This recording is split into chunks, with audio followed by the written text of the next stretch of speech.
So ito nga yung dalawang pan, ano, radiator fan tsaka auxiliary fan, hindi yan diretsong gumagana yan. Pag on ng susi, naka on, ano.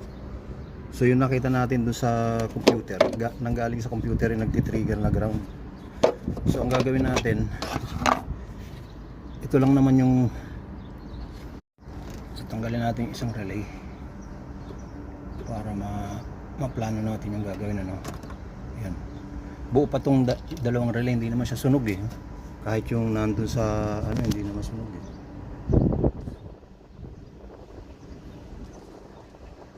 Yun. Nag-init lang yung mismong relay yung.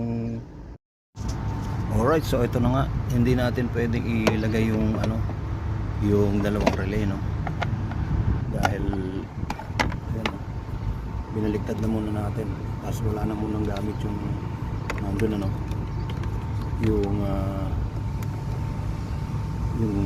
terminal na yun, dahil dito na tayo gumawa.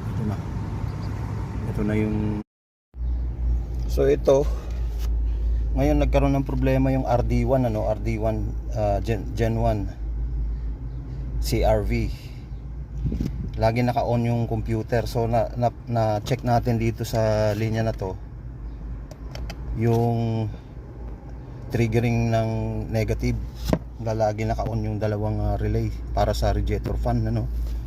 So dito natin nakita ngayon, ibig sabihin yung loob ng computer yung nagko-control, nagkaroon ng continuity na hindi bumibitaw para magbigay ng ground dun sa supply, ano, ng radiator fan tsaka condenser fan. So tignan natin kung anong paraan na magagawa natin dito. Okay, tignan natin yung color code. Alright.